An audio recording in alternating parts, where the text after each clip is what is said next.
Boa noite, gente. Tudo bem? Vou gravar essa aula aqui porque, como eu vou dar essa aula para amanhã e para noite, né? Então fica mais fácil para eu dar o link para você assistir essa aula, tá bom? Gente, hoje a gente vai falar uma coisa que acontece muito na nossa rotina, né? Que são os acidentes e complicações em cirurgias ambulatoriais, né? Em cirurgias dentoalveolares, vamos dizer assim. Que a gente pensa que não, mas acontece demais, tá? Porém, a notícia boa assim, que eu tenho para dar para vocês é que isso acontece com quem faz, né? Eu brinco muito que eu digo que vocês nunca vão me ver fraturar uma lima dentro de um canal, porque vocês nunca vão ver fazer canal. O importante é a gente termos nossa curva de aprendizado e seguir os protocolos, né? Exatamente, o nosso intuito sempre vai ser evitar que aconteça um acidente ou uma complicação. Lembre-se que acidente e complicação são duas coisas distintas, né? Quando a gente fala acidente versus complicação, eu quero que vocês entendam que acidente é o que acontece no transoperatório, né? Isso pode ser uma fratura radicular, pode ser uma fratura de raiz, pode ser uma comunicação com o seu maxilar, né? É o que acontece durante o procedimento que eu estou realizando a cirurgia. E é onde eu tenho que ter o meu maior cuidado, né? Onde eu tenho que ter uma maior cautela, porque, professor, mas como é que eu evito um acidente, vamos dizer assim? Você evita o acidente primeiro diagnosticando correto, né? Porque o que nós temos na nossa profissão de mais importante é o diagnóstico. Quando eu falo diagnosticar correto, porque se eu diagnosticar errado, eu também vou tratar errado. E quando eu diagnóstico correto, eu vou ter que traçar um plano de tratamento para isso, né? E no meu plano de tratamento, vão diversos critérios que eu tenho que seguir, diversos protocolos que eu tenho que seguir, tanto para na hora do procedimento não acontecer nenhuma intercorrência. Pode acontecer? Pode acontecer. Uma fratura radicular pode acontecer. Mas aí você vai estar preparado para, se isso acontecer, você resolver.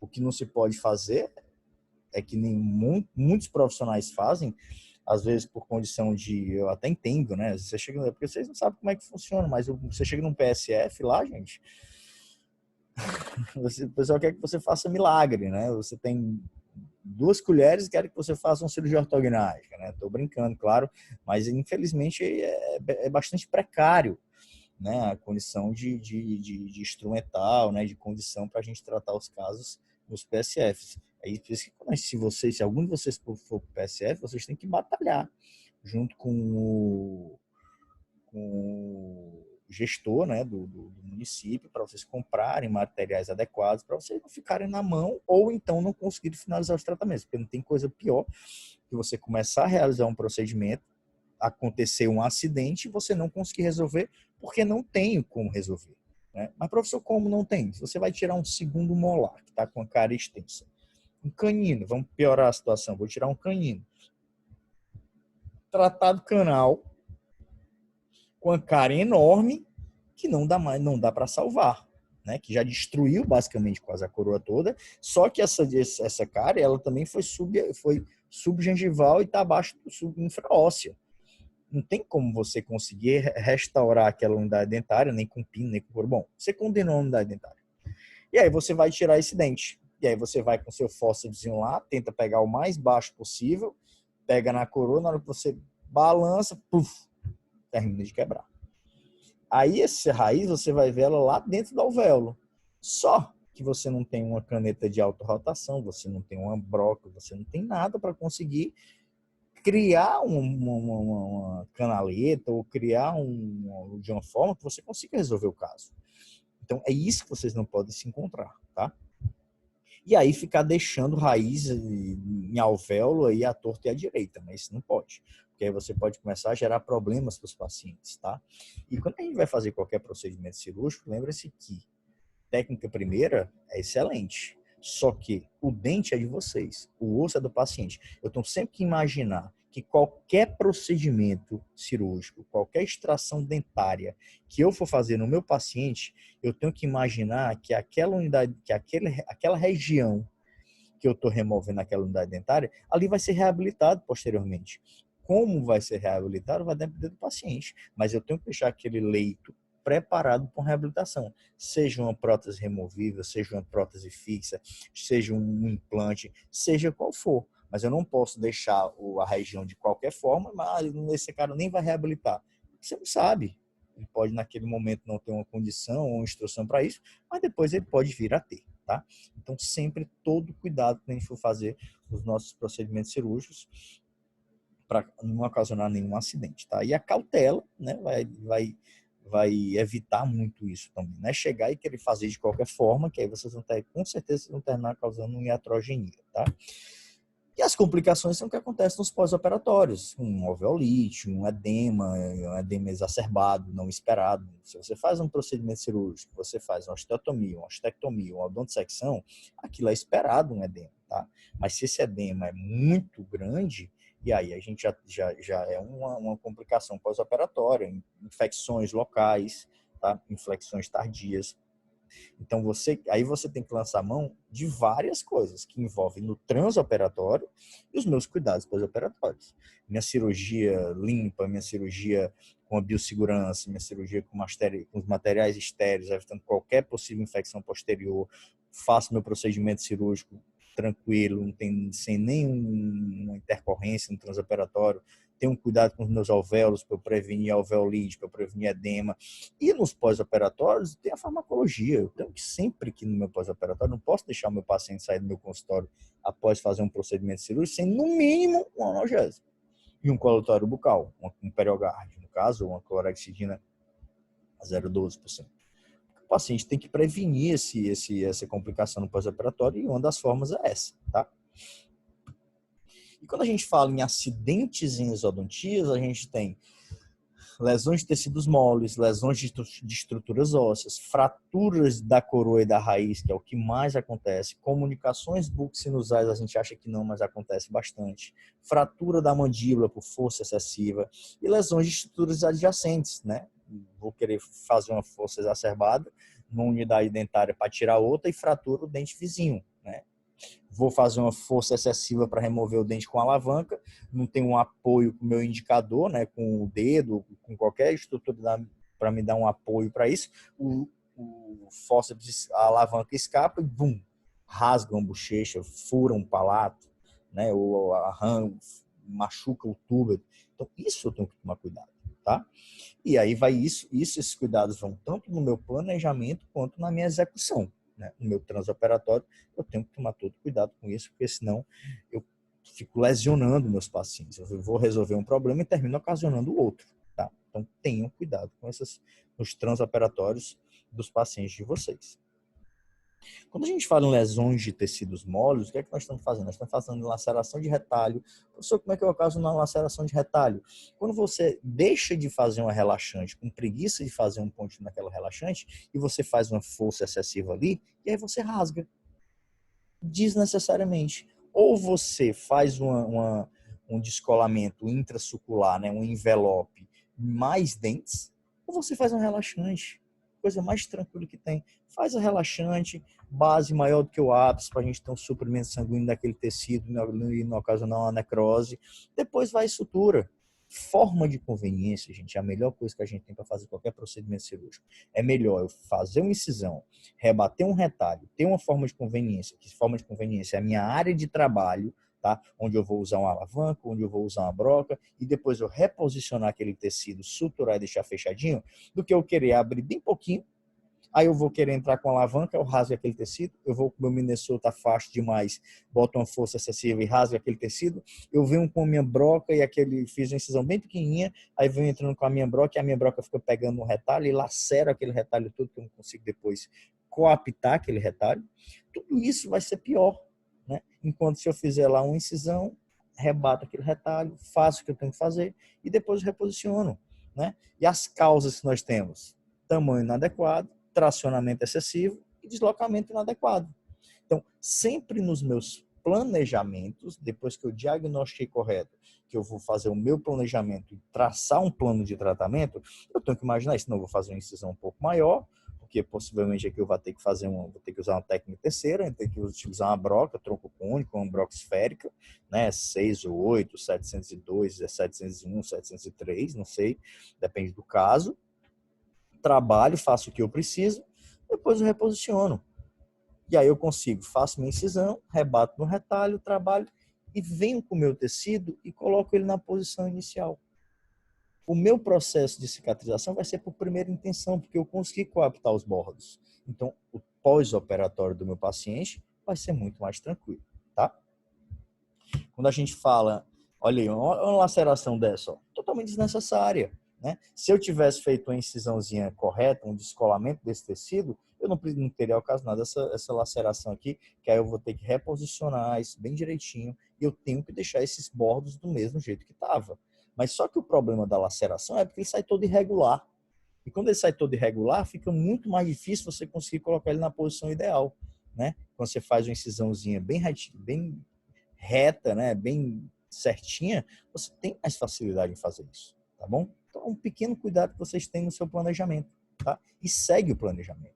Quando a gente fala em lesões de tecidos moles, que é exatamente a perfuração inadvertida dos tecidos, uso inadequado da força, inadvertido da força, principalmente com o uso das alavancas, tá? Que eu posiciono a minha alavanca, um dente com a coroa com tecido, com muito tecido cariado, né, que eu provo, existe a possibilidade de fratura daquela coroa. Se eu colocar uma força excessiva, não tem jeito, aquela coroa não vai aguentar. Ela vai quebrar e aquela alavanca vai em direção à cavidade oral. Se você entra numa posição perpendicular à unidade dentária, não tem como você evitar isso. Por isso que é importante você sempre segurar a alavanca, ou você coloca um dedo indicador ou no dente superior ou no dente inferior, para se essa alavanca chegar a escapar, existe um esbarro. Pode dizer que sua unidade dentária, seu dedo vai parar aquela alavanca e ele não vai entrar na cavidade oral do paciente, podendo ocasionar uma perfuração na bochecha, uma perfuração na língua, uma perfuração no palato. E isso acontece se você não tiver esse cuidado, tá? Que é exatamente devido à força de apoio, à falta de apoio do dedo na alavanca, tá? E fio de sutura, né? Exatamente para a gente evitar e promover essa cicatrização. Porque se eu coapto meus bordos, cicatrização de primeira intenção é a melhor coisa que tem, né? Já é um pré-requisito para não ter perigo de ter uma infecção, que também pode ter, mas se você entra com uma medicação correta, né? Se for necessário um antibiótico, um anti-inflamatório ou um corticoide e deixa esses bordos coaptados, tudo direitinho, a probabilidade de ter qualquer intercorrência no pós-operatório é muito menor, tá? É muito menor. E o nosso tratamento é sempre coaptar os bordos, trazer o meu tecido, reposicionar o meu tecido e suturar bem direitinho para a gente evitar esses quadros de infecções para promover a nossa cicatrização correta, tá?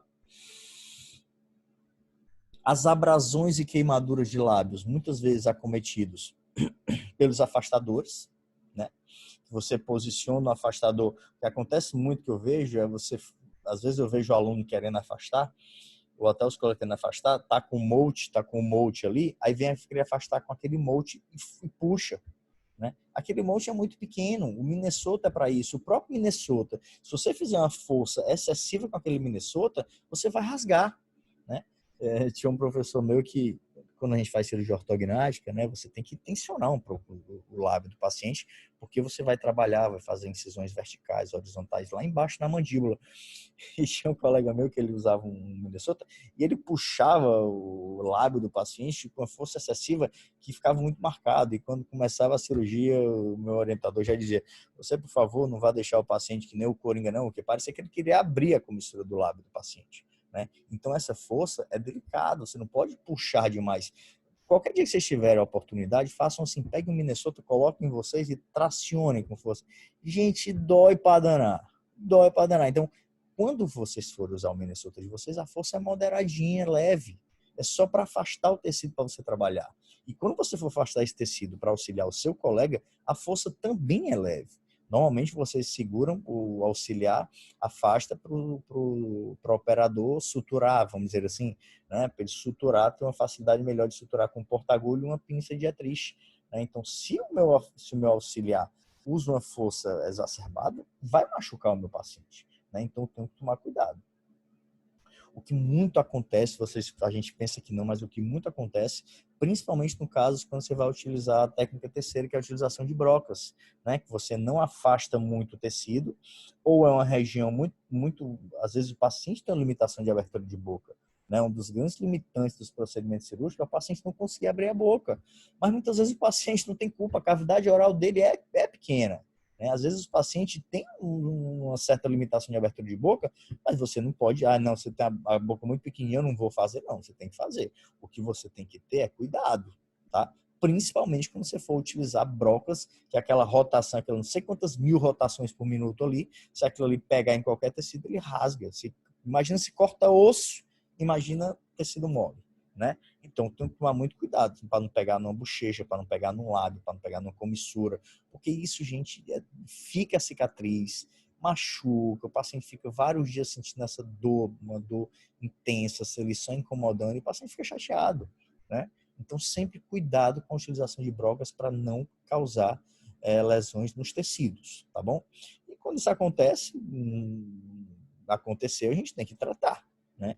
E aí você vai sempre utilizar o uso das pomadas, né? Pode ser desde a colagenase, como a própria uma pomadinha de corticoide, uma dexametasona, ou umedecir, sempre falar com o paciente para aquela área estar sempre umedecida, né? Ele pode usar até a própria vaselina, né? A própria vaselina, se não tiver, pede para o paciente ficar usando um gloss, né? Para sempre deixar aquilo bem úmido, para não ficar ressecado e ficar aquela casca de ferida, porque às vezes fica muito ruim, né? Não é, esteticamente começa a ficar mais escurecido e aí o paciente depois reclama mais ainda, tá? Olha como é que fica aí, ó, né? Então é muito chato para o paciente chegou, ele não tinha essa lesão extraoral, né? Esteticamente ele não tinha esse problema e você que gerou esse problema no paciente. Então tem que tomar cuidado para não fazer isso com os pacientes de vocês, tá bom? Imagina você chegar num colega para fazer um procedimento normal, te extrair um dente e sair com o lábio dessa forma, né? O paciente vai ficar bem aborrecido, vai xingar bastante. Então, sempre muito cuidado com isso, tá?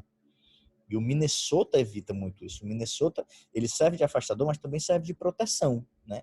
Ele ajuda muito a proteger, né? A proteger essa nossa mucosa, esse nosso lábio, essa nossa bochecha, tá? As fraturas alveolares, que é o que acontece de maior rotina nos procedimentos, que a gente tem sempre que imaginar, lembrar para vocês, eu não posso achar que o meu alvéolo eu posso arrancar fora. Eu não posso tirar os meus ossos dos alvéolos. Eu não posso tirar minha tábua vestibular. Eu não posso tirar minha tábua palatina. Eu não posso. Porque se eu com o meu fósseis eu fizer essa força, ou for pegar esse osso lá embaixo, eu vou comprometer o meu paciente num possível tratamento reabilitador. Porque o paciente não vai conseguir fazer uma reabilitação porque você arrancou a estrutura óssea do paciente. Aí o paciente primeiro vai ter que submeter a um procedimento de enxertia para recuperar o que você arrancou ou que você tirou, né? Por seja qual foi a forma que você tirou, para posteriormente o paciente ser reabilitado. Então, sempre imaginem que sempre que vocês forem fazer qualquer procedimento cirúrgico, vocês têm que preservar a área. A unidade dentária vocês têm que tirar. Agora, a estrutura óssea do paciente não. É aquela história. O dente é nosso. O osso é do paciente, tá? E as causas dessas fraturas, as maiores causas dessas fraturas, exatamente o uso de fósforos inadequado, aplicação de força excessiva com a própria alavanca, que você entra com a alavanca, o dente pula fora e a alavanca entra dentro do alvéolo, arrancando uma parte daquele alvéolo. Tem que tomar cuidado com isso, tá? E nos molares superiores, principalmente, porque nos molares inferiores, muitas vezes eles têm uma íntima relação com o seu maxilar, né? Então, se você não tiver cuidado, você faz duas coisas. Você rompe o osso alveolar e ainda joga o dente para dentro do seu maxilar, tá? Então, muita cautela quando a gente vai fazer tratando essa região posterior da maxila, até porque na região posterior da maxila a gente sabe que é um osso tipo 3, um osso tipo 4, é um osso muito trabeculado, então um osso muito frágil. Por isso que vocês veem que poucas vezes existe a necessidade, pouquíssimas vezes existe a necessidade da gente utilizar broca em maxila quando eu estou removendo o terceiro molar. Por quê? Porque na hora que eu encosto a minha alavanca rompe a tábua óssea, por ela ser muito trabeculada e não ter muita resistência, e quando eu jogo com a minha alavanca, eu jogo o dente para fora, o próprio dente rompe a tábua vestibular e o dente sai. Né? Até porque usar broca naquela região muito posterior, se você não tiver muita destreza, ali você tem uma probabilidade enorme de ocasionar um monte de problema. Dentre eles, problema, causar uma injúria no dente adjacente, causar uma comunicação buccosinusal, pegar a broca nos tecidos, pegar a broca na bochecha. Então, sempre que você for usar broca em dentes superiores, muita cautela, tá? Condições favoráveis dessa fratura, né, que muitas vezes acontece. Pacientes idosos, né, raízes muito divergentes, né, muitas vezes essas raízes são muito divergentes, quando você faz aquela remoção naquele dente, a própria raiz às vezes ocasiona aquela rompimento da tábua, né, e a espessa camada do osso cortical, né, aquela camadinha fininha, né, muitas vezes ela rompe, tá? E aí onde você, principalmente quando você está removendo o terceiro molar, eu não sei se eu cheguei a mostrar em alguns de vocês que operaram comigo, mas às vezes você vai com a sua alavanca lá no terceiro molar superior, aí quando você faz uma força, ele faz assim, ó, crack. Aí quando você olha, o dente continua no alvéolo. O que é que aquele momento está te dizendo? Ela está dizendo que você fez a força, aquele dente está com certa resistência, ou com túber, ou na tábua vestibular, ou palatina. Se você forçar, ela vai arrancar junto. A tábua vai vir junto. É aí onde você vai fazer um descolamento do dente no osso alveolar. Você entra com seu alvéolo, pode ser com o próprio molde, que tem uma ponta bem fininha, né?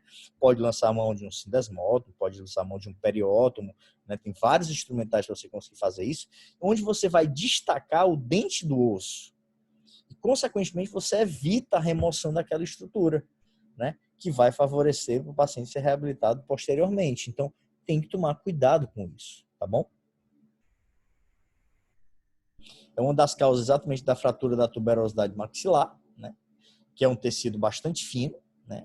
E principalmente pela sua qualidade óssea ser muito baixa, né? Porque é um osso muito trabeculado, um osso tipo 4, a força excessiva ali, você arranca ele fora.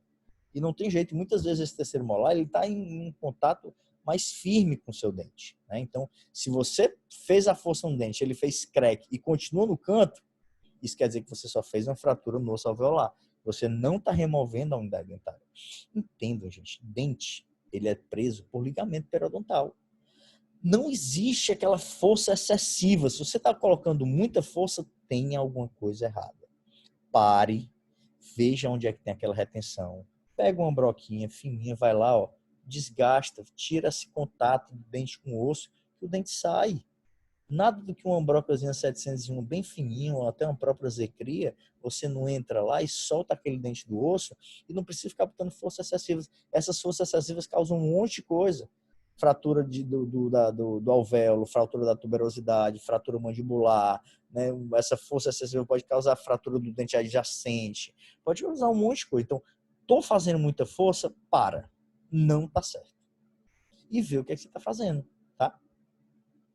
Demasiada força de lateralidade, não tem muita força que você tem que fazer, tá? É você usar um ponto de apoio, fazer uma força leve para moderada, a unidade dentária pula fora. Você consegue remover sem problema nenhum, tá?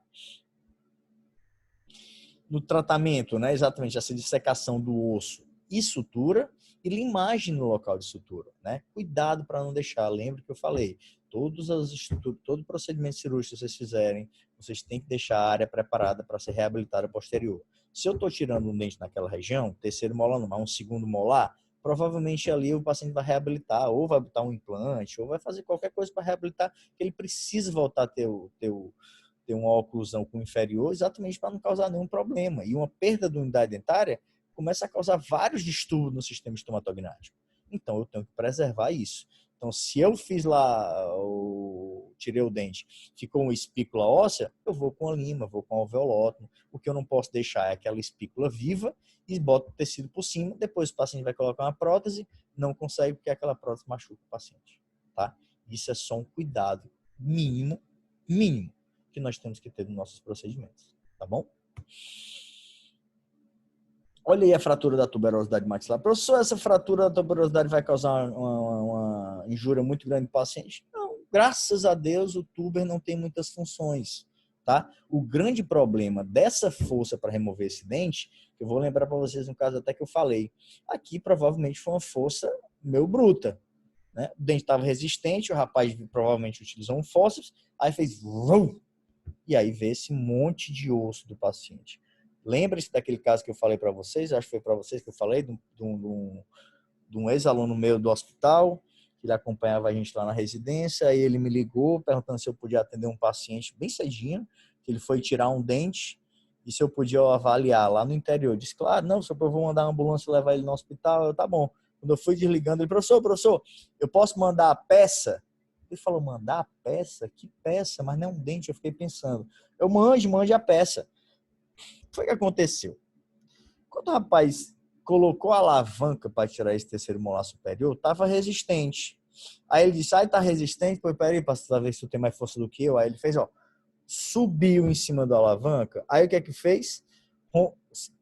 Criou um traço de fratura lá no final do túber, subiu em direção ao soalho do seio, se estendeu até o primeiro molar e desceu para o oclusal. Aí a peça o que era? Primeiro molar superior, segundo molar superior, terceiro molar superior, túber e soalho do seio. Tudo dentro de um frasco com soro. Aí quando eu olhei, e aí, professor, o que que faz? Ah, meu filho, aí a novela é das outras, viu? Aí é dor de cabeça. Por isso que a gente tem que tomar cuidado. Porque depois, para reabilitar e tratar as coisas feitas, é bem mais complicado, tá? Ali para tratar é enxerto, tela, em fios, e primeiro que é caro para danar e demorado só. Então, cuidado nos seus transoperatórios para vocês não causarem injúrias no paciente.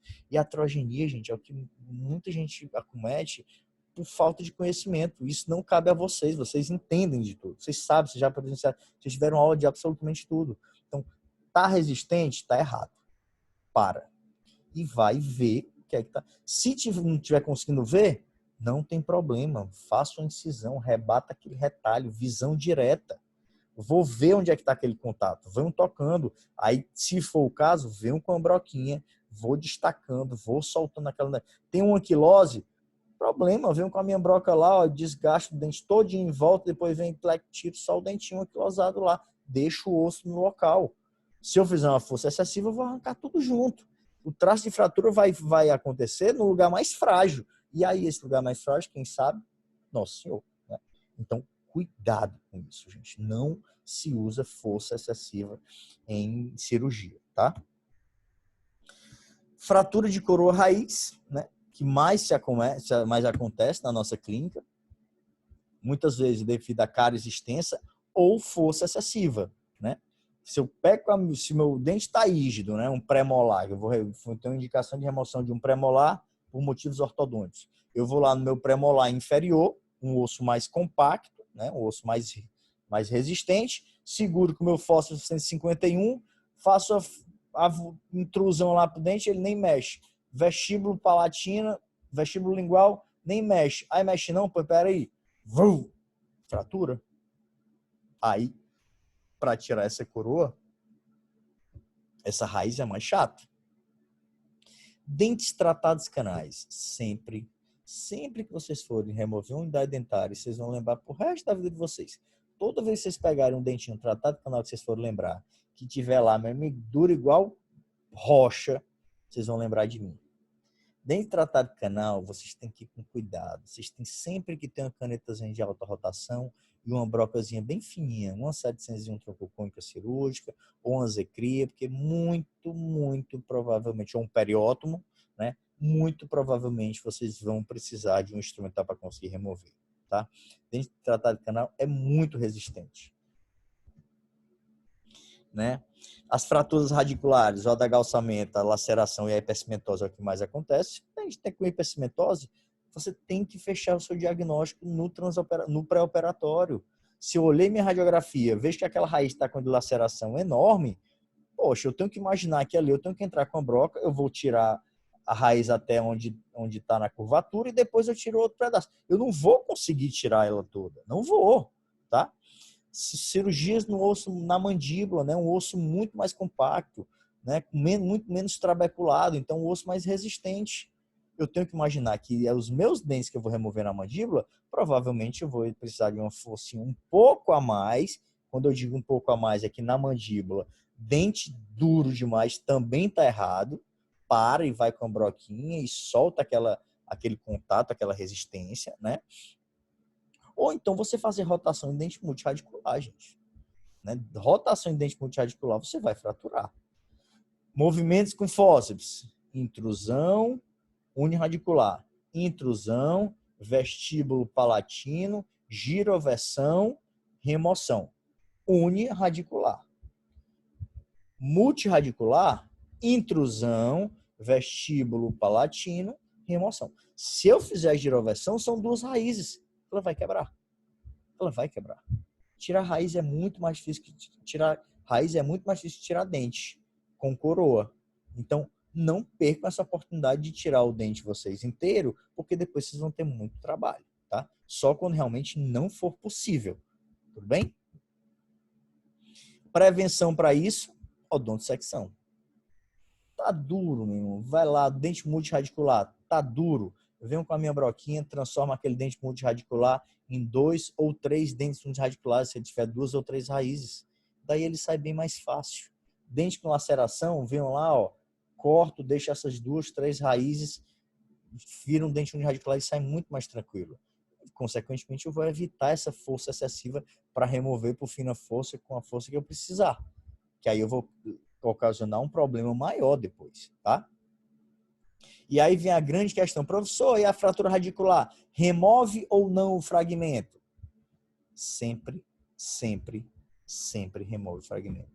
Essa história de dizer, professor, mas na literatura diz que de 3 a 5 milímetros pode deixar que o organismo reabsorve. Esse é o problema. Eu queria pegar esse rapaz que disse isso. Por quê, professor? Sabe por quê? Porque muitas vezes eu vejo os colegas se pegando nessa história e deixa a raiz todinha. Porque ele acha que 5 milímetros é uma raiz inteira do dente. Não é, gente. 3 milímetros é um ápicezinho pequenininho. Quase nada. Onde para você tirar aquele ápicezinho, você só deixa a raiz quando o ápice é tão pequeno que o ato de remover vai ser muito mais traumático do que você deixar para o organismo reabsorver. Aí sim, tá? Mas hoje em dia você tem muito instrumental para você ver. Você tem distrator de raiz, você tem periódon, você tem lima endodôntica, muito bom para você remover raiz, tá? Ou ápices radiculares que ficaram no alvéolo. Então, sempre tira a raiz. Professor, mas a gente sabe que pode fazer as coronectomias, né? Remover a coroa do dente impactado, deixar a raiz. Não se faz isso. Não se faz. Se vocês escutam a gente a vida toda dizer que não se deixa a raiz, aí depois chega o cara, por que você não faz uma coronectomia? Não, mas eu vou fazer uma coronectomia porque esse dente está muito próximo ao nervo. Ótimo. Aí você vai fazer o quê? Você vai encaminhar para um colega que tem um pouquinho mais de experiência para tirar aquela raiz. E não deixar. Tá? Não deixem raiz, gente. Isso aí pode gerar problema no futuro do paciente. Vamos lá imaginar que o paciente deixou aquela raiz, o paciente passou não sei quanto tempo, sei lá, desenvolveu um CA, precisa fazer uma radioterapia e aí o paciente está lá com foco dentário. Aí o paciente não faz, aí vai tirar depois, aí tem um osteorádio, né? Cara, pode gerar tanta coisa para o paciente, porque você não teve um cuidado mínimo de remover aquela raiz ou encaminhar para quem tem um pouquinho mais de habilidade para fazer, tá? Tenha essa cautela, imagine só se fosse você. Você queria que o cara fosse tirar uma unidade dentária? Chega lá no meu consultório, aí eu vou tirar a coroa, aí deixa a raiz dentro. Vocês iam gostar? Vocês iam achar legal? Não, ninguém ia deixar legal. Então, sempre remove-se raiz, tá bom? Olha lá a fratura da coroa, né? As fraturas dentárias que são indicadas a remover. Se a gente já tinha um abscesso, né, devido a essa fratura, que aí você muitas vezes pode ter a fratura da raiz. Olha lá que a gente estava conversando. Ó. Professor, esse pedacinho de raiz aí podia ficar? Esse pedacinho de raiz ainda tem mais de 5 milímetros, tá? O organismo ia reabsorver? Possivelmente sim. Mas é importante eu tirar? Sempre. Sempre. Olha aí, ó, vai com a limazinha lá, ó, entra lá dentro do conduto, puxa. Só tem um ligamento periodontal ali segurando. Não tem força nenhuma. Coisa mais tranquila, tá? Para remover. Então não se deixa a raiz dentro de alvéolo, tá? Olha lá a remoção, ó. Vê lá, olha a raizinha lá, vê lá o conduto, vem com a limazinha para endodontia, entra lá dentro do conduto, depois traciona. Sai muito, muito fácil.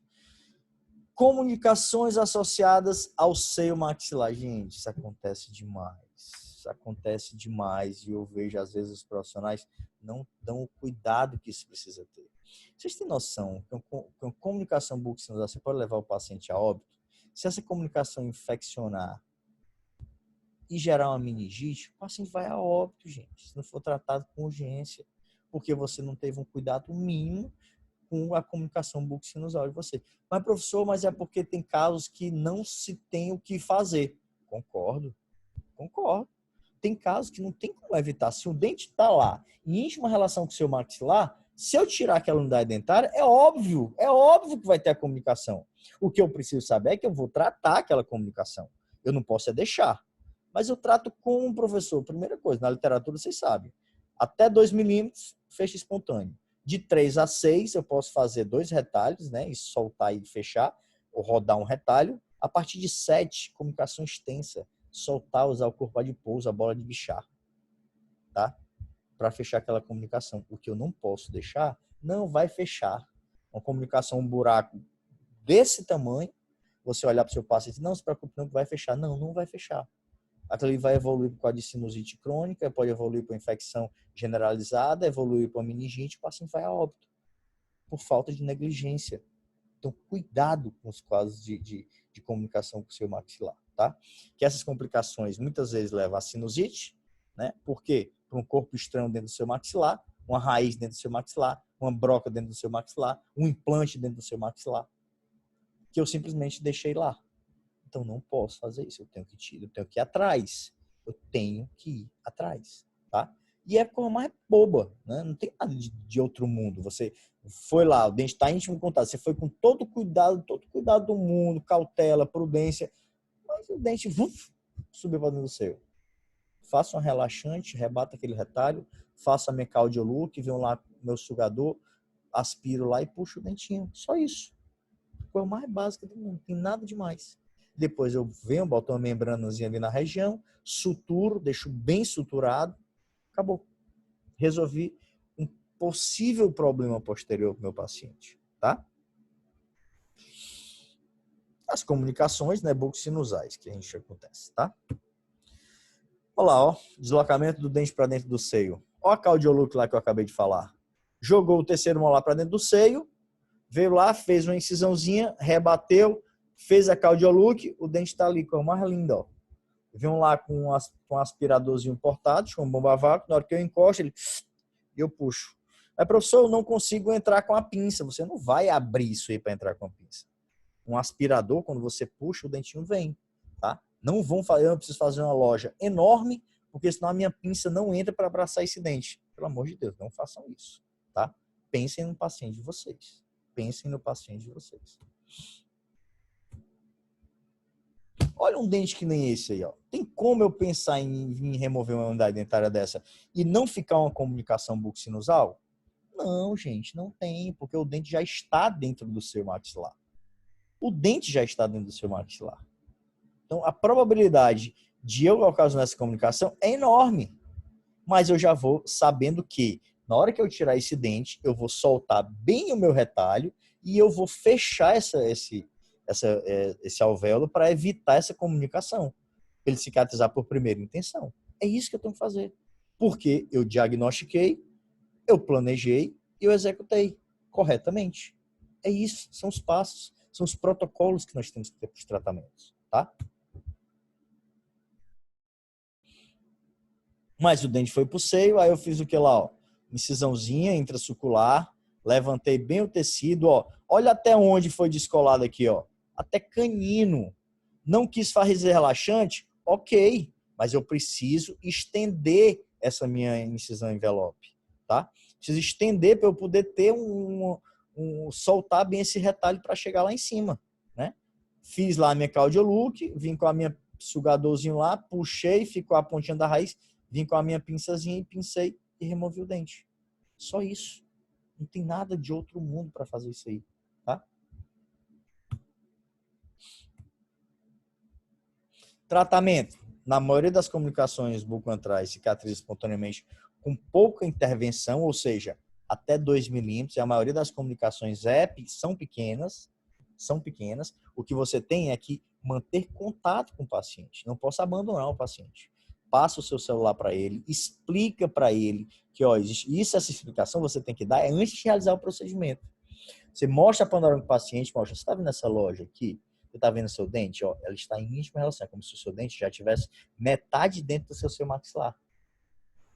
Então, existe a possibilidade aqui de, depois da cirurgia, você chegar em casa, se for beber um pouco de água, ir para o nariz.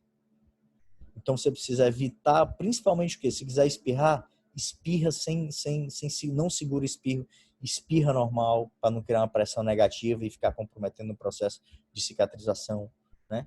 Isso tem que ser explicado, porque se você for explicar depois que o paciente lhe ligar no segundo dia que está indo água para o nariz, ele vai inventar, vai achar que você está dando uma desculpa. Então, avisa para o paciente antes do procedimento, porque se acontecer, ele bem que o doutor disse que podia um pouquinho para o nariz, porque meu dente estava assim. Ele já vai saber, vocês, ó, você vai fechar normalmente, pode ficar tranquilo.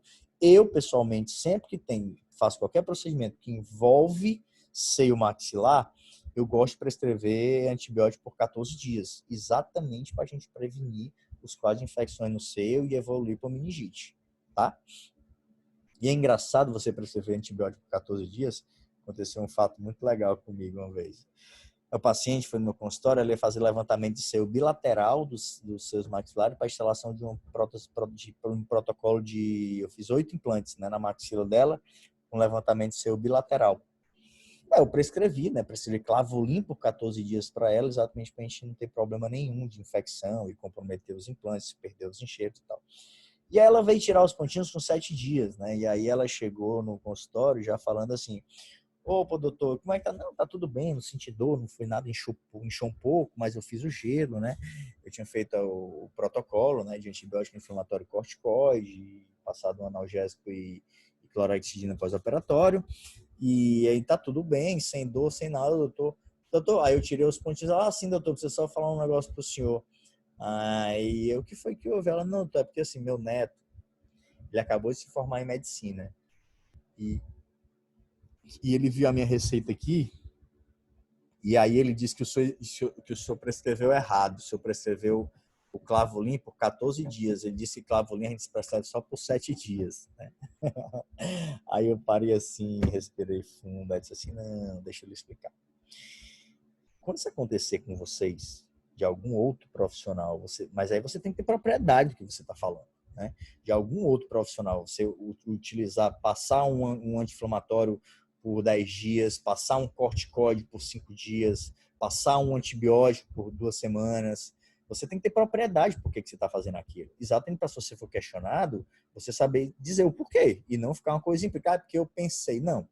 Aí você vai explicar, eu respirei fundo e disse, não, é porque quando se faz cirurgias com envolvimento do seu maxilar, a gente tem que fazer um antibiótico terapêutico por 14 dias, para a gente prevenir infecção, blá, blá, blá, blá, blá, blá, blá, que isso pode até levar a uma meningite. Então, é uma forma de prevenção, existe a necessidade sim. Aí você ainda dá aquela, porque eu acho que o seu neto faltou essa aula, mas pode ficar despreocupado que está certo. Então, esse tipo de coisa, você age na mão naturalidade, explica para o paciente, não é ficar com a não, é que seu neto não sabe, não. Você explica o motivo e ainda dá uma para ela entender que o netinho dela estudou pouco, né? Isso faz um bem danado, tá? Então, tenham cuidado com isso, tá bom? O fechamento primário do alvéolo da extração não está indicado, né? Olha lá, ó. Esse tipo de comunicação, gente, tem que ser tratado, né? Você tem que ser ou acompanhado, pelo menos, né? Porque isso aqui vai ficar gerando problema no paciente o tempo todo. Você tem pelo menos que acompanhar o seu paciente, explicar para ele, se estiver incomodando, você passa o paciente fazer uma lavagem nasal com Nasonex, né? Passa um antibiótico para o paciente, controla isso até fechar. O que você não pode é não passar nada e não manter contato com o paciente. Porque quando ele chegar, ele já foi no otorrino, o otorrino já falou um monte de bobagem, ele já volta para você revoltado, dizendo que você é incompetente, blá, blá, blá, blá. Então, não se abandona o paciente. Não se abandona o paciente, tá? Porque aqui, ó, o que é que foi feito? A comunicação. Foi feito o retalho, foi removido o corpo adiposo, ó. Olha o corpo adiposo aqui. Esse aqui é o corpo, a bola de bichar. E aí eu suturei lá atrás, ó. Você sutura lá atrás, você fecha em cima também. Aí o que acontece com isso aqui? Metaplasia, né? Tecido adiposo vai virar tecido conjuntivo fibroso, epitélio escamoso não queratinizado. É o que eu queria, tá? Excelente. Porque o corpo adiposo, e quando eu utilizo minha bola de Bichat, eu não posso tirar a minha bola de Bichat. Eu tenho que trazer ela para o canto, mas eu tenho que deixar ela porque ela precisa continuar sendo inervada. Porque se eu tirar e colocar ela vai necrosar da mesma forma. Precisa ter inervação, tá? E nosso tratamento, antibiótico terapia de largo espectro. Eu pessoalmente uso muito clavulin, tá? Clavulin, que é a amoxicilina com clavulunato. Evitar o agravamento da condição sinusal e acompanhar, monitorar o paciente, né? Lembrar que até 2 milímetros, né? Ele fecha espontaneamente, sem nenhuma necessidade de tratamento adicional. De 3 a 6 eu posso rodar um retalho ou fazer 2 relaxantes e tensionar. A partir de 7, corpo adiposo, tá? Que é exatamente a moderada ou a grande ou severa, tá? Que são maior de 3 milímetros.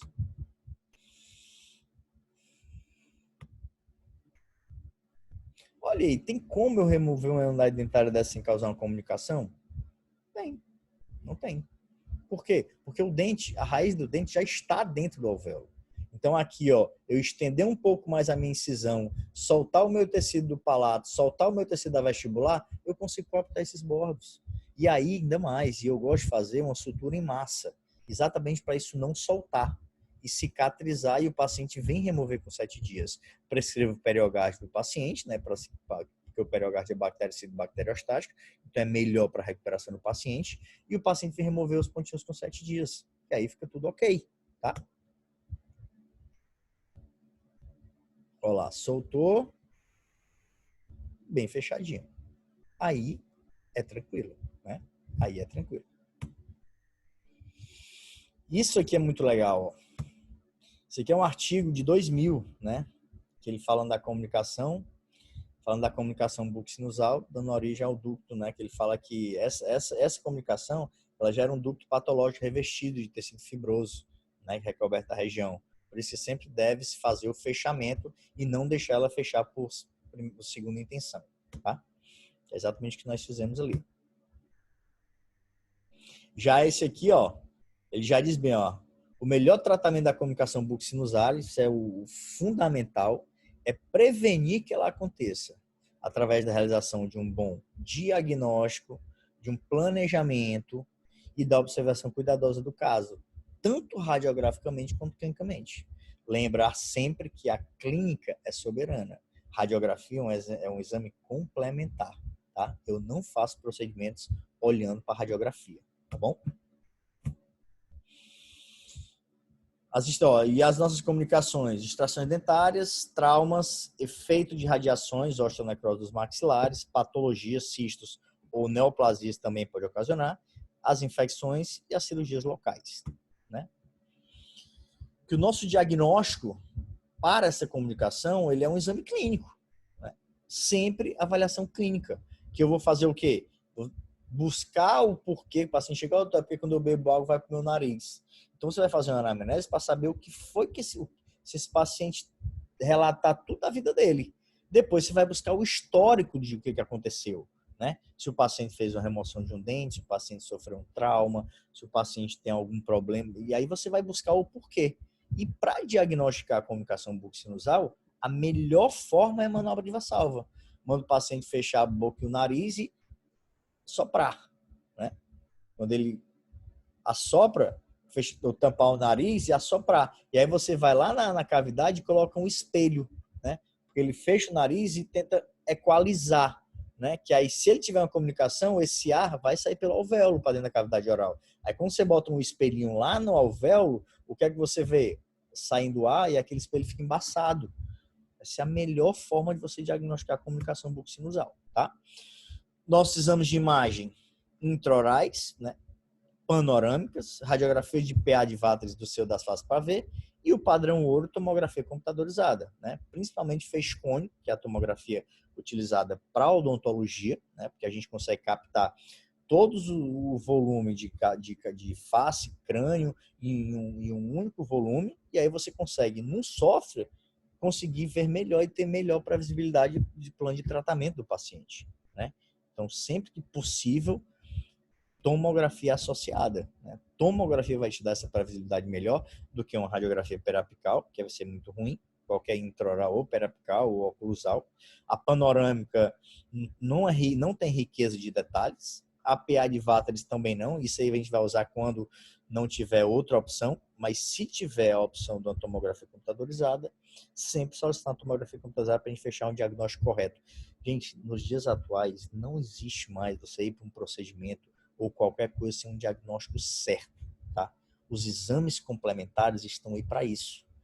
Os exames radiográficos, tomográficos, ressonâncias, ultrassom, todos os exames que a gente pode lançar a mão é para a gente fechar um diagnóstico correto e saber o que eu vou encontrar no meu procedimento durante a minha realização do procedimento, né? Não existe isso de, eu vou abrir aqui, se não der certo eu fecho. Não. Não é porque na hora eu vi que tinha isso. Não, gente, não pode. Não pode, tá? Então, lancem mão de todos os exames complementares que vocês puderem para fechar o diagnóstico e saber o que é que vocês vão encontrar, tá? Olha aí a tomografia. Quando eu vejo isso aí, quando eu olho esse seio velado, pronto, o que é que eu tenho mais de dúvida, né? Aí eu venho aqui na minha tomografia, ó, na minha imagem aqui, ó, já mostra que a minha comunicação é enorme do seu maxilar. O seu todo velado, ó. Isso aqui para quando sua infecção generalizada e vir para cá, ó, e subir para as meninges, é um nada. Subir para as meninges, meningite, intervenção imediata, senão óbito. Óbito, tá? Então, preciso tratar meus pacientes. Não posso achar que isso não seja nada. Não posso achar que isso não vai resolver. Não vai. Sem uma intervenção, não vai resolver, tá? E aí, os retalhos para fechamento que nós temos, ó. Olha esse retalho aqui, ó. Tá a comunicação, eu quero soltar um retalho, só que eu não quero fazer umas relaxantes, né? Eu posso fazer uma incisãozinha aqui, ó, e outra aqui, para quê? Para deixar esse tecido relaxado e aí eu conseguir coaptar isso aqui, tá? Aqui não tem problema, porque aqui cicatriza por segunda intenção, porque tem osso. Tem osso embaixo, cicatriza. Segunda intenção. É um pouco desconfortante para o paciente, mas cicatriza. Se não tiver osso embaixo, não cicatriza. Gengiva só cicatriza em cima de osso. Gengiva não cicatriza em cima de esmalte, gengiva não cicatriza em cima de dentina, gengiva não cicatriza em cima de titânio. Gengiva cicatriza em cima de osso. Então, é muito melhor eu fazer aqui uma relaxante, ó, solto bem, fecho, coapto os bordos e suturo, né? Se tiver uma fenestração aqui, uma deiscência óssea em cima de osso, ela vai fechar. Mas na região que não tinha osso, eu consegui coaptar bem os bordos, que foi exatamente na minha comunicação. E aí, ó, bem fechadinho. Aqui sutura aqui, todo mundo sabe que sutura é essa, né? Sutura em U, né? Suturas em U, ó, de tracionamento. Vai fazer em U, quando chega aqui ainda faz um X, que é para puxar o tecido vestibular como se fosse uma suspensória, né? Para coaptar ainda mais o tecido, tá bom? Olha aqui, ó, rotação de retalho. Aqui existe a comunicação, ou seja, aqui não tem osso. E aqui existe a comunicação, o buraco. Eu venho aqui no meu palato, faço uma incisãozinha, solto o meu retalho, rodo o meu retalho e trago para cá. Professor, e essa região? Vai ficar cruento. Vai ficar cruento. Você pode fazer uma placazinha aqui do paciente, botar um cimento cirúrgico, né? Pode fazer uma, tipo aquela pererecazinha de criança, sem dente, né? E aí eu boto um cimento cirúrgico para segurar esse cimento cirúrgico e aí proteger o paciente nesse período de cicatrização, porque senão realmente incomoda bastante, tá? Mas eu tenho que tomar cuidado com isso aí. Olha lá essa unidade dentária, ó. Dente posterior, retração enorme. Se eu tirar esse dente aqui que não tem tecido, por que não tem tecido? Por que está com essa retração? Porque ele não tem nada de osso. Provavelmente pode ter tido uma infecção nessa região. A infecção acabou com o osso na tábua vestibular. Gengiva adere em quem? Em osso. Gengiva não se adere em dentina, em cimento, nem nada. Dente, a gengiva retraiu. Todo exposto. Se eu for remover esse dente aqui, provavelmente vai acontecer uma comunicação. Olha lá. Olha a situação do dente lá. Pronto. Aí eu vi aquela avaliação clínica, né? O dente bem debilitado. Peço um exame radiográfico. Pronto, tá aqui. Por que é que não tem nada de osso? Dente tratado canal, infecção, abscesso, pus, reabsorção óssea. Comunicação bucosinusal. Professor, eu não posso só remover esse dente, não, provavelmente já está com abaulamento, porque não tem nada de estrutura óssea. Eu posso só remover esse dente? Não, não, gente. Se eu só remover aquele dente ali sem tecido, não tem tecido, porque o tecido regrediu, retraiu todo, e o dente não está com comunicação. Vai ficar o buraco. Vai ficar o buraco. Como é que vai reparar aquilo ali? Olha lá. Não repara. Tenho que diagnosticar correto. Tenho que fazer um plano de tratamento correto. Olha aí, ó. Soltou lá o tecido, né? Soltou bem o tecido. Fez a relaxante lá em cima. Soltou bem esse tecido vestibular. Cobriu. Tem que cobrir. Tem que fechar isso aí. Senão essa comunicação não sana, não resolve. Não fecha. Muito grande. E sem tecido, então, nem se fala. Mas, professor, mas se eu puxar esse tecido dessa forma aqui, eu não vou puxar o fundo de suco, não? Pode. Depois, no segundo momento, você vai lá e solta esse fundo de suco e reposiciona ele. Não tem problema nenhum. Não tem problema nenhum, tá? Olha um dente como esse aí que eu tenho que extrair, ó. Vocês acham que tem possibilidade de eu remover esse dente e não causar uma comunicação? É impossível. Por quê? Porque o dente está dentro do seio. O dente, ele não vai, ele já está dentro do seu maxilar. Então, preciso, no meu planejamento, diagnosticar correto, plano de tratamento correto e realizar o procedimento correto. Porque quando eu remover meu dente lá, ó o que é que eu tenho aqui, ó. O buraco já se encontra, ó o dente aqui, ó, dentro do seio, ó. Só a coroa. Quando eu tirar esse dente, ó, tá aqui. Então, eu preciso soltar esse meu retalho, cobrir essa região, fechar essa região. Porque senão o paciente vai ficar com essa comunicação sempre e não vai regredir, tá? Perdão, gente. Olha lá a utilização do corpo adiposo para fechamento das comunicações. É sensacional. Vocês sabiam que uma das contraindicações para a bichectomia é... Porque se você fizer a bichectomia, nunca mais vai ter gordura naquela região, né? Então, se algum dia você precisar desse corpo adiposo com fechamento, você não vai ter. Não que você vá deixar de fazer uma bichectomia pensando nisso, né? Mas só para vocês entenderem. Não é que nem gordura que a menina fez 3 lipo. Não, não. Corpo adiposo da bochecha, tirou uma vez, não tem mais. Não tem mais. Tá? Olha lá, a utilização do corpo adiposo para fechamento de comunicação. Olha lá, metaplasia, gente. Tecido, fica um tecido queratinizado. Show de bola. Show de bola. Olha essa comunicação aí, ó. Tamanho dessa comunicação. Vocês acham que tem como se fechar só? Não fecha. Não fecha. Solta o corpo adiposo. Sutura o corpo adiposo lá no palato. Olha lá, ó. Vem aqui, ó. Professor, mas dá para estudar. Você entra com a agulha aqui, ó. Com o fio de seda aqui. Né? Entra com a agulha aqui.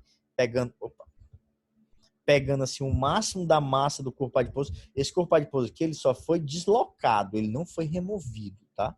Se eu remover, eu tiro a inervação dele. E esse corpo adiposo, ele é muito inervado. É uma das maiores vantagens do nosso corpo adiposo, que ele tem inervação enorme. Né? Ele é todo assim, entranhado assim, ó, porque é muito vascularizado. Aí você vem aqui, pega uma massa e vem e sutura aqui atrás no palato. Ó. Aqui e aqui, ó. Aqui ele tá fixo. Aí eu venho com o meu tecido por cima, né? Com 10 dias, olha lá, ó, vendo, ó, com o meu tecido, porque o meu tecido não vai chegar, né? O meu tecido não vai chegar. Eu fiz minha relaxante, mas ela não chega. Se não chegar com aquela cavidade daquele tamanho, não resolve. Aí eu vou reforçar com quem? Com o meu corpo adiposo. E posso deixar assim um tanto para fora mesmo.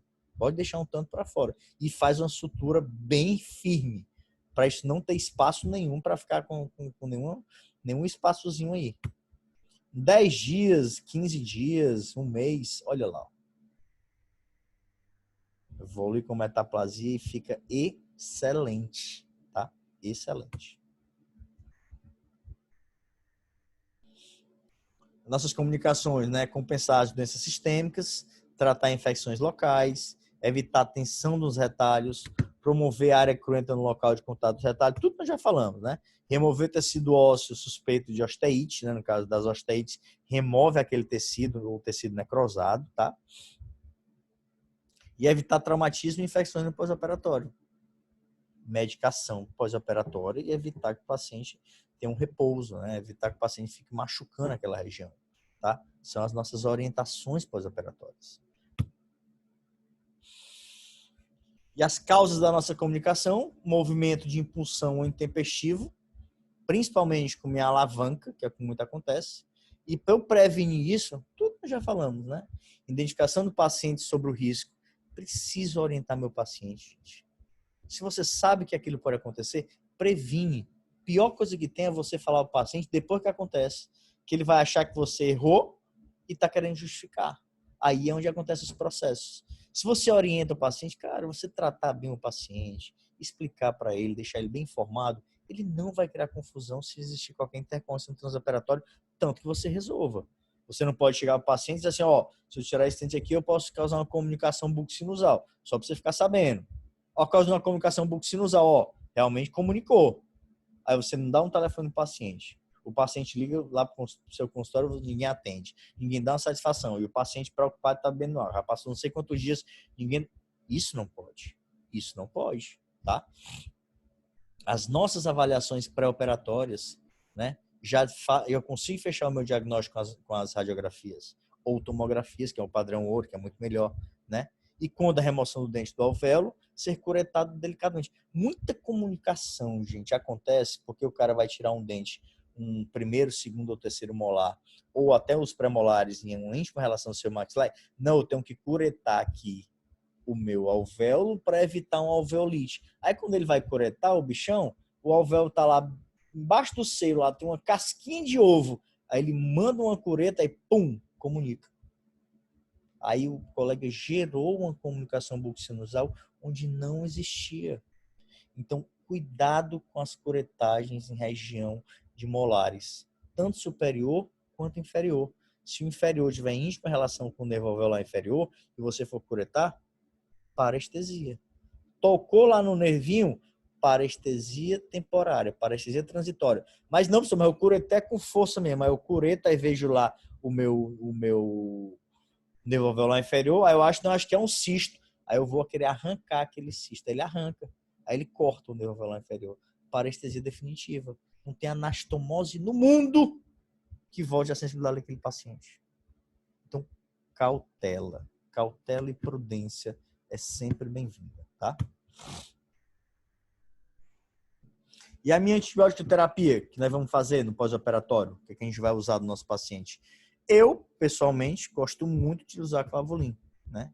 Que é a amoxicilina com clavulonato, de 875 miligramas, de 12 em 12 horas, por 14 dias. Sempre que envolve, eu gosto muito. Isso aqui eu coloquei outras terapias medicamentosas, que muitas vezes você tem que associar a medicação do posto do paciente.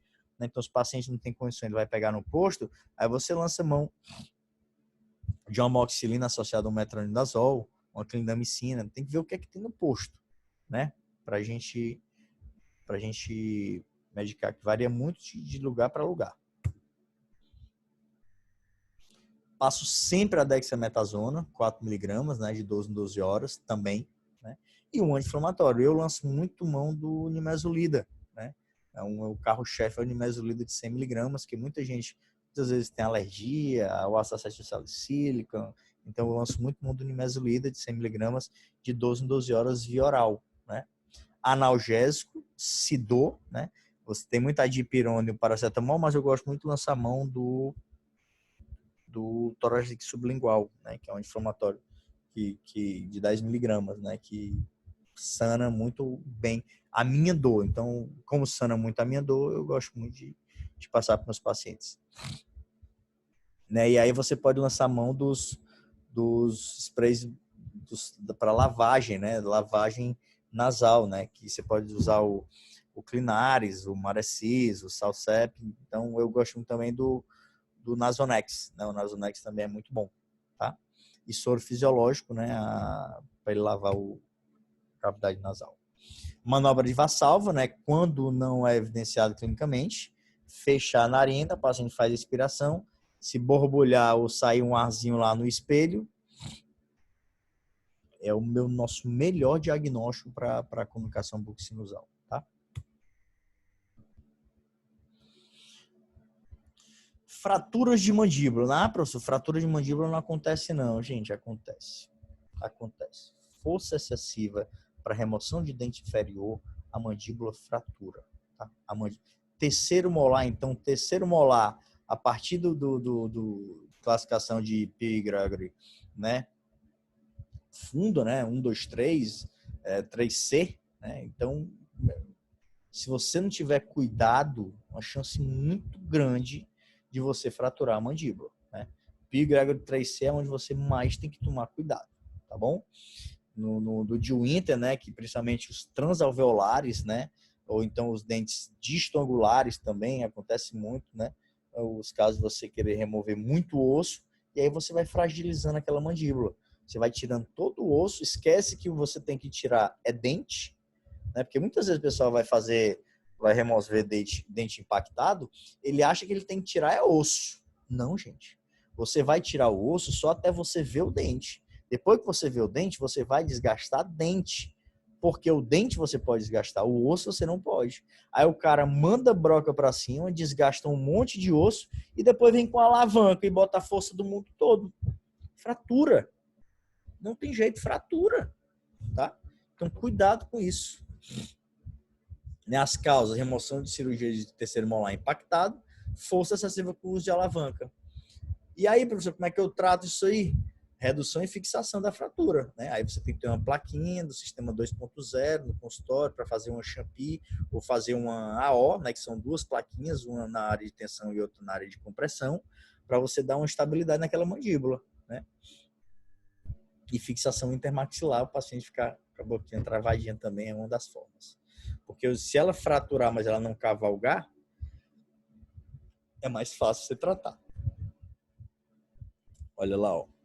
Esse é o bloqueio, né, dos maxilares. Técnica cirúrgica com as barras de Erich, né, que é exatamente você manter lá, ó. Bota a barra de Erich inferior, que é o bloqueio, né, então maxilar, se houver uma fratura.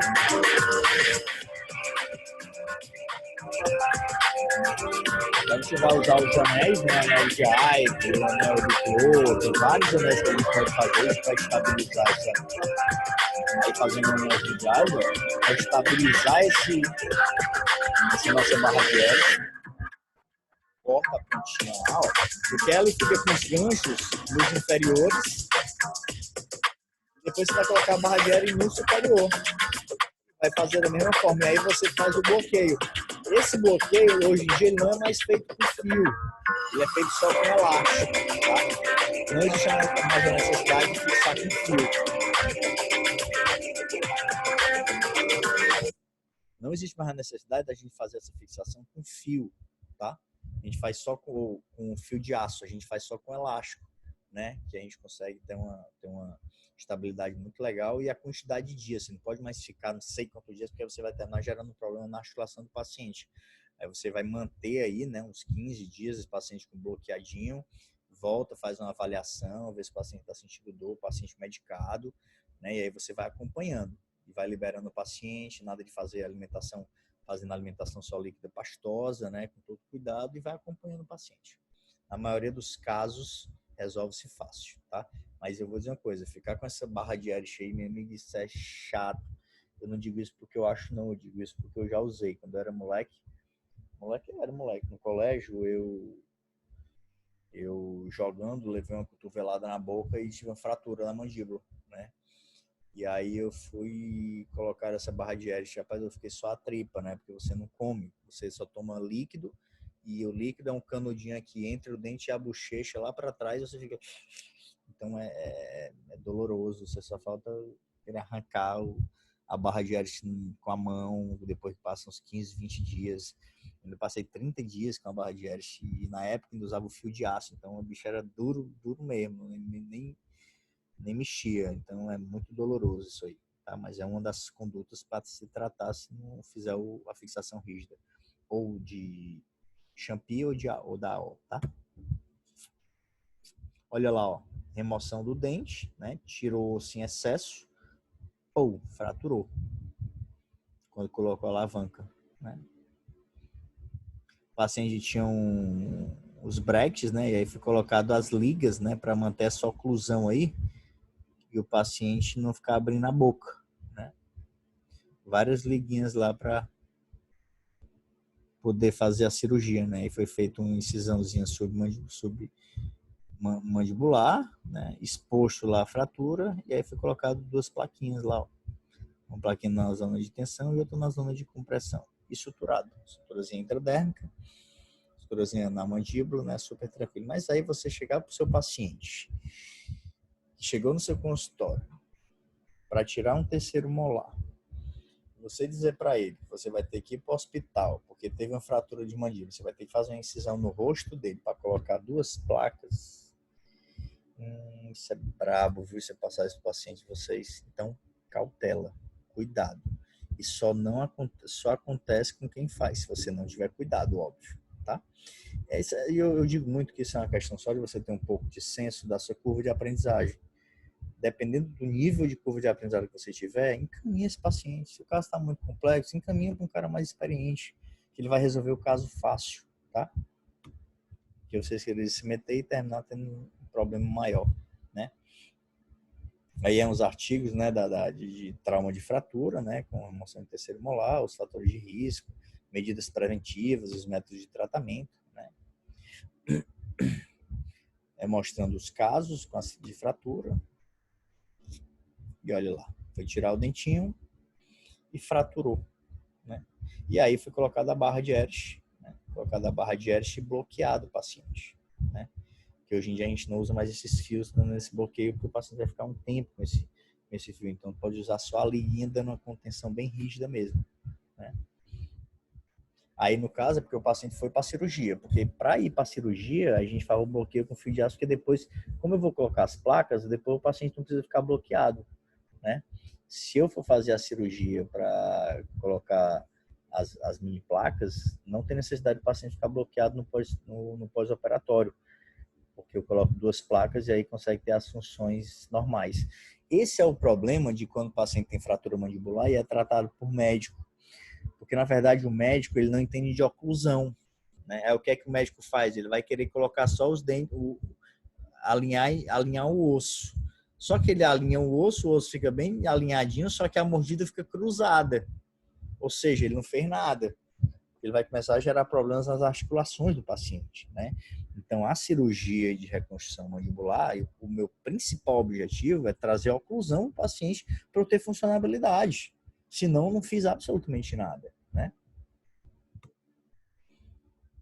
Lesões nas estruturas adjacentes, né? O que é que causa, né? Dente vizinho como ponto de apoio, se eu fizer uma força excessiva no meu dente, por isso que é sempre importante quando você for fazer essa luxação, eu faço uma luxação puxando muito para a região do osso, né? E não faça aquela força enorme no dente, até porque se o dente tiver com a cárie ou qualquer coisa, você termina quebrando o dente vizinho. É uma das grandes causas desse tipo de acidente é o paciente com dente com a cárie vizinha. Então, você tem que olhar na radiografia e também ver se o dente vizinho está totalmente rígido e mesmo se ele tiver rígido, eu não vou colocar uma força excessiva, né? Tenho que tomar cuidado com ele.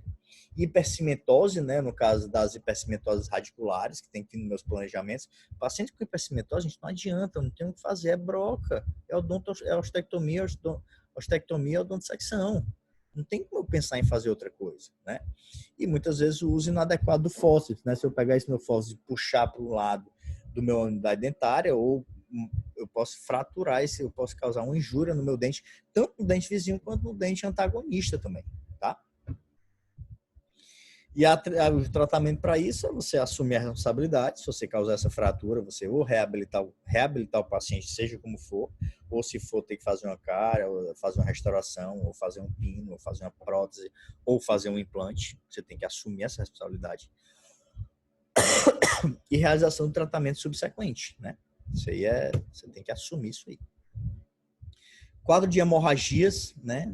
A hemorragia é um dos acidentes e complicações mais comuns que acontece, que você pode evitar isso, principalmente na sua anamnese, saber se o paciente faz uso de anticoagulantes, se o paciente tem alguma discrasia sanguínea, né? Qualquer problema sistêmico que o paciente tem, que faz com que não coagule o sangue, e a hemostasia vai ocorrer, né? Não tem como, fica difícil você conseguir controlar aquilo.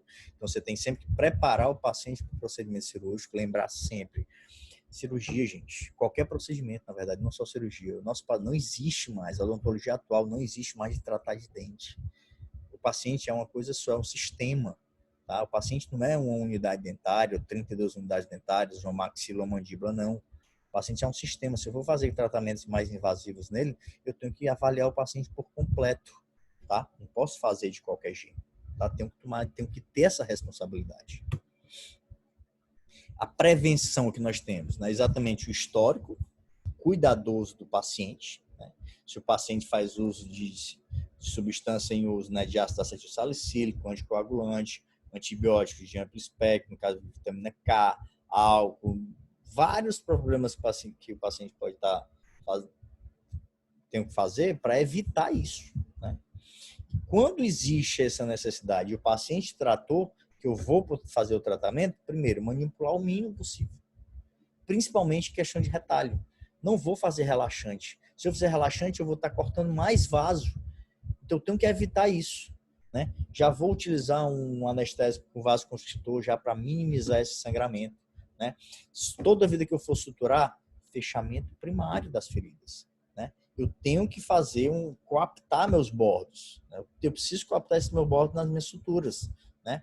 E sempre colocar o paciente para ficar fazendo colocar as gases e ele ficar fazendo aquela compressão, né? Exatamente para evitar que esse sangramento fique abundante, né?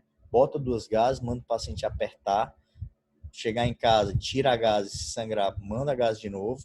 Eu, pessoalmente, nesses casos, eu gosto muito de eu ficar comprimindo a gás por um tempo até parar, né? Só libera o paciente depois que ele não está sangrando nada. Porque muitas vezes você deixa o paciente sangra, aí chega em casa, liga, doutor, estou sangrando já tem mais de meia hora e não para. Aí você vai dizer, não, pois volte aqui para eu vir. Aí o paciente volta, aí você vai ficar fazendo as compressões, aí você estanca o sangramento. Então, para evitar esse retorno, esse estresse todo, você já só libera o paciente quando o paciente não estiver sangrando. Não manda o paciente para casa sangrando achando que vai ficar tudo bem, não. Que não vai, tá? Não vai. E as formas que a gente tem de controlar isso, né? Usar as nossas esponjas de fibrina, nosso anestésico com o vasoconstritor, sutura, né? Sutura em massa, né? Eu posso usar cera para osso, tem diversas coisas que a gente pode usar para lançar a mão, hemostop, hemospon, tem algumas coisas que a gente pode usar para minimizar esse sangramento, né? E as gases compressivas também, né? Que a gente consegue ficar aquela compressão e controlar aquele sangramento. Nossas complicações de hemorragias, alveolites, infecções, edemas e hematomas, né? As nossas alveolites, elas podem ser secas ou úmidas. As alveolites secas, desintegração total do coágulo, né? Devido à fratura no momento da cirurgia, né? Essa dor é uma dor intensa e pertinente, né? O paciente fica sentindo dor o tempo todo. Ele toca, o paciente vai no céu e volta. Então você não pode, não, o paciente liga dizendo que está nessa situação, não, pode ficar, vai passar. Não, não vai. Você tem que intervir, né? Porque quando você olha lá o paciente, o alvéolo está claro, com as paredes do alvéolo com aspecto totalmente seco, como se sem sangramento, não tivesse nada, né? Isso está dizendo que isso é um quadro de alveolite seca, que você tem que tratar, tá? Olha lá, ó, quando você olha, ó, não, tá tudo bem, mas o paciente subindo pelas paredes de dor, tá? Então, anestesia o local, remove a sutura, irriga o alvéolo, né? Eu gosto muito de usar o alveolex ou alveolin dentro do alvéolo, que é uma pasta, né? Que é muito confortável para o paciente, né? Que melhora muito o quadro do paciente, tá? E medica o paciente, mas medica o paciente correto, né? O paciente não ficar sentindo dor, né? A alveolite purulenta úmida, né? Você vê infecção no alvéolo, né? Uma hemorragia, uma secreção purulenta. O paciente tem um quadro de febre, de suor, né? Muita dor, também sensível ao toque. Você só consegue diagnosticar uma da outra vendo, né? Você precisa ver se ela é a seca ou é a úmida. Olha lá, você vê um caso que nem esse aí, ó. Gente, isso dói, mas isso dói. Porque você nunca... Eu vejo isso direto. O paciente chega lá no consultório, o Filipão, pode avaliar um paciente, está assistindo dor, não sei mais o que é que eu faço. Eu chego com quase de alveolite. Você só tira, limpa tudo, cureta tudo, lava, coloca uma pastinha, sutura, medica o paciente, fica tudo bem, né?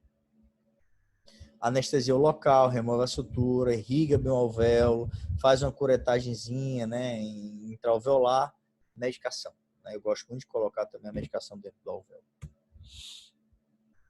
Quadro de infecção, né? As causas de infecção da cavidade bucal, ampla variedade de flora bacteriana, né? Ferida, cavidade oral é muito contaminada, né? Então, a facilidade, né, de potencial aí patogênico devido ao tanto de micro-organismos que a gente tem na cavidade oral é muito alta.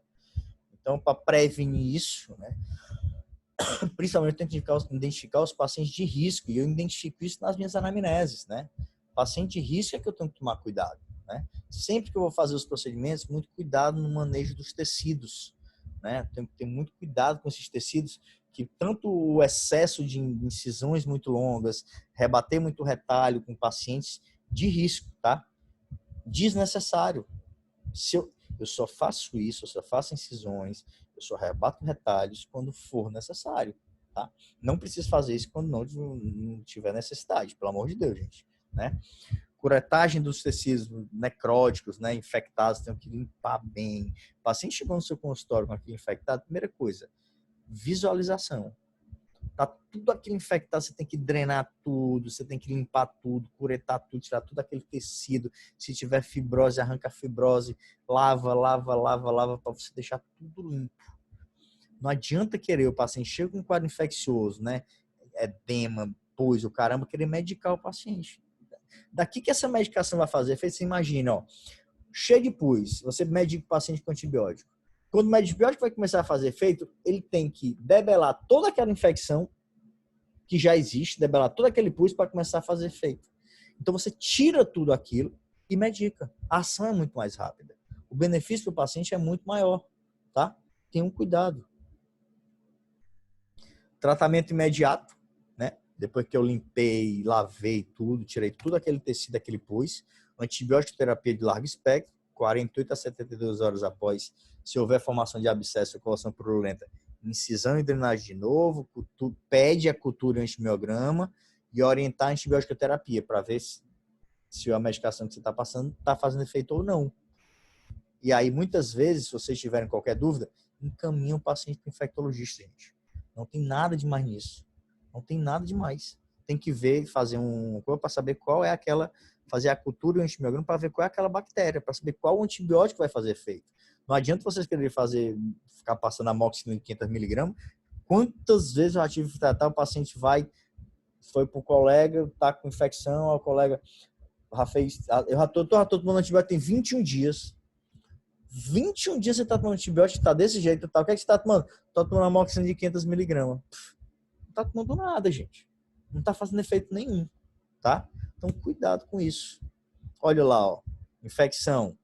Incisãozinha, pequenininha. Vou descolar lá, ó. E drena. Tem que remover isso aí, tá? Nos casos de edema, de infecção cirúrgica traumática, que causa as complicações pós-operatórias com infecção, e um edema intenso, aquele edema gigante, que é muito mais do que o esperado, né? Porque sempre que o paciente termina o procedimento cirúrgico, para você evitar o edema, compressa de gelo no pós-operatório nos 2 primeiros dias, porque você vai ter uma vasoconstrição, tá? Dorme com a cabeça um pouco mais elevada, prescreve anti-inflamatórios, orientação, e vai formar o edema. Nas 48 horas, gelo, para causar uma vasoconstrição. Mesmo que forme um edema, depois no 3º dia você muda o gelado para o morno, porque agora o morno vai causar uma vasodilatação e vai debelar o edema. E o edema vai embora, né? Olha lá, ó. Hematoma, coleção de sangue na cavidade neoformada, né? Exatamente. Falha na hemostasia, distúrbio de coagulação, perfuração de vasos, ou até mesmo aquelas pessoas que têm a pelezinha, aquelas pessoas muito branquinhas, né? Que tem uma permeabilidade muito grande e a tendência é formar aqueles hematomas. A idade também colabora muito para isso. Então, você sempre avisar o paciente. Porque depois de uma cirurgiazinha, ela fica aqui com tudo roxo, ela acha que tem uma coisa errada. E não tem, né? Devido à idade dela, né? Muitas vezes fica aquele hematomazinho, você só explica, né? E aí você pode fazer a aplicação do calor úmido, né? Fazer drenagem, antibiótica terapia. Eu gosto muito de passar uma pomadazinha que é muito boa para remoção de hematoma, né? Ela chama-se Irodóide, né? Ela é muito boa. Você passa a pomadinha, o hematoma vai embora bem rapidinho também. Olha lá, ó. E sempre ficar o paciente, ó, tá roxinho, vai começar a ficar mais clarinho, vai ficando verdinho, amarelinho, vai debelando e vai embora. Pra ele não se preocupar. A gente tem uns casos clínicos, né? A gente olha essa panorâmica aí, ó. Anestesia lá, ó, para remover o nosso terceiro molar, ó, alveolar inferior, no bucal, alavanca, ó. Estectomia no dentinho lá, ó, para tirar. Olha aí desse supranumerário aí, ó. Supranumerário desse aí, quando você vê, olha, se você pede uma tomografia, isso aqui é um caso clássico, você tem que ter uma tomografia. Porque você precisa ver o que é que esse dente tem de osso, vestíbulo palatino, porque se você quiser tirar esse dente de qualquer jeito, você vai fraturar, porque esse dente aqui, ó, aparentemente ele só tem um pouquinho de osso na base aqui, ó, né? Então, se você fizer uma força excessiva, eu vou lá pela lingual, né, faço uma sutura lá, ó, em envelope, nunca faça uma sutura relaxante aí, tá? Evitem fazer sutura relaxante aí. Você pegar aí um lingual aí, sangra para danar, só falta não parar de sangrar. E aí você vai desgastando, ó, vê o dentinho lá, secciona e remove ele, depois fecha tudo, né? O caso clínico, ó, o paciente lá com uma comunicaçãozinha, ó, lavagem, soltando o corpo adiposo, ó. Estão vendo? O paciente já tinha comunicação, ó, tá? Tirado o dentinho lá, ó. Soltado o corpo adiposo lá, ó. Foi lá no... Soltou e tracionou ele para a posição. E aí suturou, ó. Fez uma suturazinha em massa, fez uma relaxante, soltou todo esse tecido V. E com o tecido adiposo por baixo, e o tecido a gente consegue, vai ocasionar uma metaplasia aí, isso aí vai cicatrizar bem, né? Você com 7 dias de pós-operatório, ó, tava bem fechado. Em 15 dias isso aí já tá tranquilo. Tira os pontinhos, evolui bem. Olha lá a remoção desse corpo estranho aí, ó. Que é isso aí? O colega foi tirar o dente, a caneta tava ruim, né? A pinça da caneta de autorrotação tava ruim, ou então ele não colocou a broca toda dentro da caneta, né? No push bottom lá, e essa broca ficou frouxa. Quando ele começou a desgastar lá o osso, ó, a brocazinha, ó, para dentro do seu maxilar. E aí, professor, eu deixo? Não, né? Nunca. Jamais na vida se deixa uma broca dessa. Incisão, cardiolook lá, ó, faz uma janelazinha na parede lateral do seu maxilar e pinça lá e tira a broquinha. Não posso deixar essa broca dentro, tá? Cuidado com isso. Olha lá a remoção de corpo estranho, ó. E a prevenção para isso, gente? Sempre o nosso diagnóstico vem à frente de tudo, tá? Diagnóstico, né? Planejamento clínico, avaliação correta, dialogar com o nosso paciente, saber qual é a queixa dele, mostrar para ele o que é que tem, o que é que ele tem, como é que você vai fazer, o que é que pode acontecer. Anatomia, eu não consigo fazer nada na odontologia se não entender de anatomia, nada. Só se você for fazer saúde coletiva e não for atender nenhum paciente, tá? Senão, anatomia. Vocês precisam saber de anatomia e localização de nervos, estruturas associadas, estruturas nobres, né? E sempre assumir as responsabilidades nas reversões de acidentes e complicações. E eu nunca abandono meu paciente. Nunca abandono meu paciente.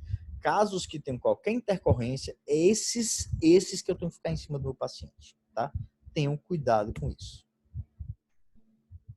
Olha lá.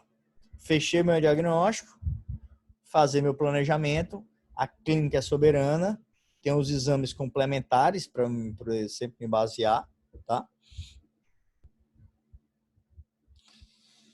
E aí, para alegrar a noite dos meus amores, para concretizar os sonhos, o primeiro passo é acreditar que nós podemos.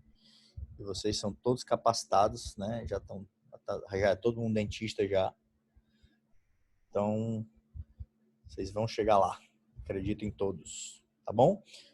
Qualquer dúvida que meus amores precisarem, estou sempre aqui à disposição de todo mundo, tá? Um abraço, tudo de bom.